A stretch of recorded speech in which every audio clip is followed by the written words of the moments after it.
na linha aí, parece. Alô, Olavo? Eu? Aqui é Luiz Guilherme de Campinas, tudo bom? Quem é?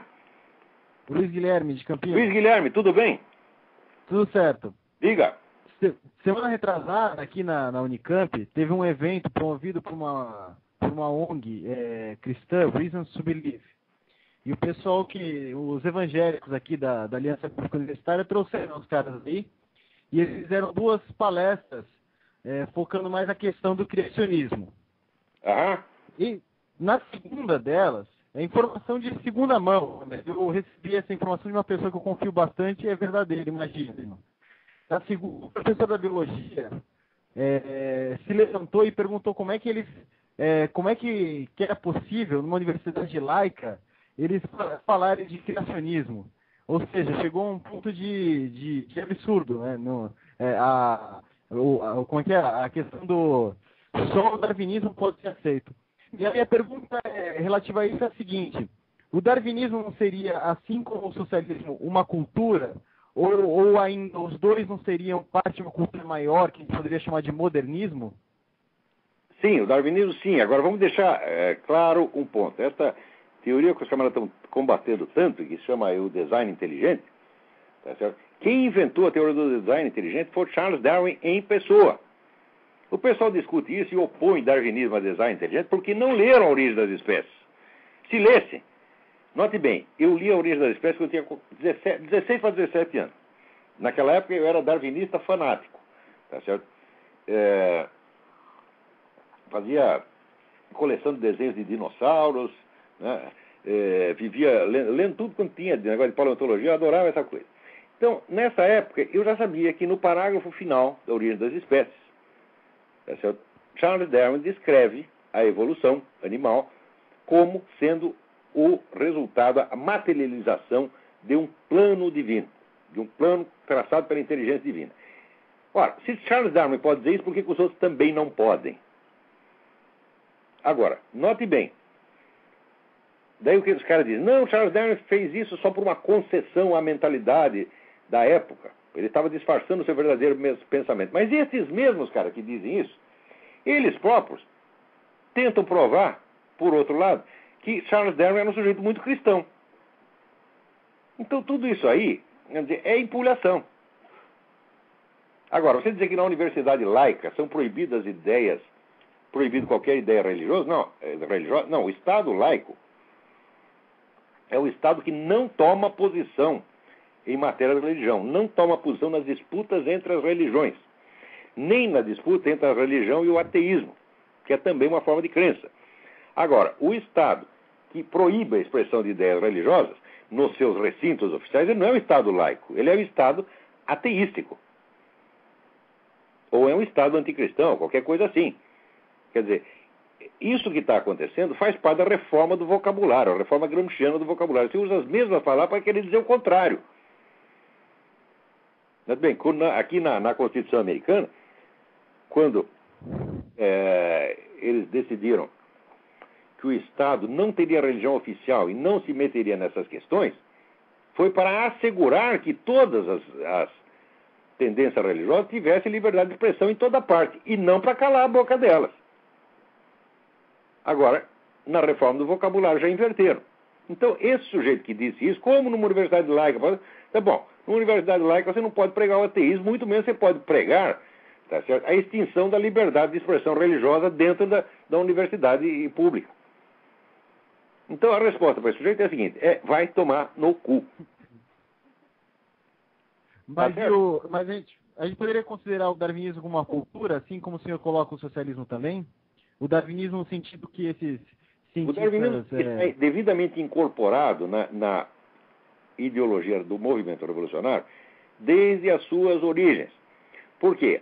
O evolucionismo surge, em primeiro lugar, como uma doutrina esotérica, tá certo? Inventada no corpo de uma organização esotérica, cujo nome eu esqueci agora, inventado pelo avô de Charles Darwin, Erasmus Darwin. Depois disso, ela se transforma numa ideologia político-social com Herbert Spencer. Aparece como evolucionismo social. Só depois disso, Charles Darwin, influenciado por Herbert Spencer, e pelo próprio avô, resolve fazer daquela ideologia uma teoria biológica. Então, quer dizer, o darwinismo, ele faz parte do movimento revolucionário. Ele não é uma teoria biológica que depois virou ideologia. Não, era uma ideologia que depois virou uma teoria, a qual foi dada depois uma versão biológica. Tá certo? Agora, se você quer saber a minha opinião a respeito, eu não sei se existiu evolução animal ou não. Eu já estudei muita coisa disso, eu não chego a conclusão nenhuma. Eu não sei se o fato da evolução aconteceu ou não. O que eu sei é que, como teoria, o evolucionismo não vale um peido.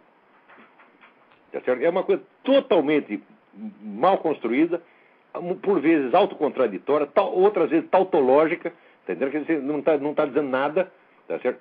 E que pretende se impingir ao público mediante as suas versões mais contraditórias. Se você leu Charles Darwin, tá certo? Na versão primeira do evolucionismo, no evolucionismo nada acontece por acaso. Está tudo, vamos dizer, previsto por leis naturais férreas. Passados 100 anos já aparece outra versão mais recente, né, que diz que, ao contrário, acontece tudo por acaso, é tudo por uma combinatória totalmente fortuita. Ora, como é que os caras querem nos impingir que essas duas teorias opostas são a mesma teoria? Uma teoria não pode alegar em seu favor argumentos absolutamente contraditórios. Agora, eu não conheço um único evolucionista que tente resolver esse pequeno problema de lógica que tem lá dentro. Aliás, falar de lógica com esses caras é até perder tempo. Quer dizer, porque isso aí, vamos dizer, em geral, o evolucionista ele precisa acreditar naquilo, ele necessita desesperadamente acreditar nisso.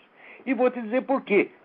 Porque a perspectiva religiosa, a perspectiva, vamos dizer, de uma vida além da vida biológica, a perspectiva da existência de um Deus, de um céu e de inferno, é aterrorizante para essas pessoas. É o terror pânico, tá certo? De que seja preciso um dia se confrontar com uma realidade eterna, tá certo? E correr o risco de uma danação eterna. Eles têm medo disso. Então eles querem exorcizar esta coisa.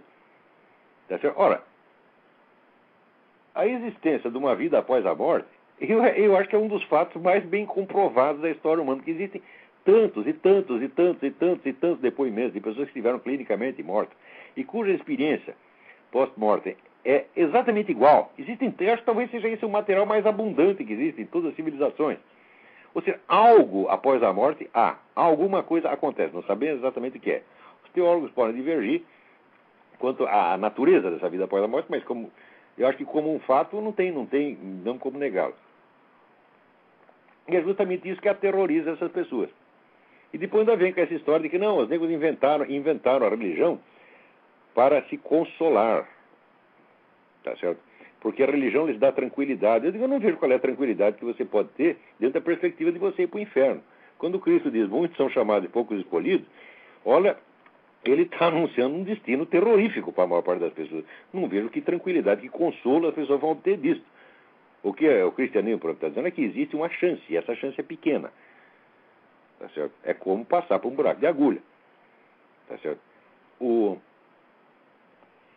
Do mesmo modo acontece em outras religiões, onde a perspectiva da vida pós-morte é descrita até em formas mais aterrorizantes. Então, na verdade, o que é um consolo é o ateísmo, porque o ateísmo desativa a sua imaginação espiritual. Você não tem que pensar mais além desse círculo, desse horizonte restrito da vida terrestre que está acessível aos seus olhos. É como se o resto não existisse. Né? Quer dizer, é como se a visão humana ela tivesse a capacidade de alcançar todo o universo existente. Para além disso, não existe nada mais. O que é uma coisa, vamos dizer, intrinsecamente absurda. Né? Então, quer dizer, como a imaginação espiritual leva o sujeito até dimensões que são, por vezes, aterrorizantes, o nego se anestesia de vir ateu, não pensa mais nada disso, não existe nada disso. Seria bom para ele se não existisse. Agora, que o darwinismo é uma cultura, não digo que ele por si mesmo seja uma cultura, mas ele é um elemento da cultura revolucionária. Entendi. Muito obrigado, Olavo. Obrigado a você pela pergunta.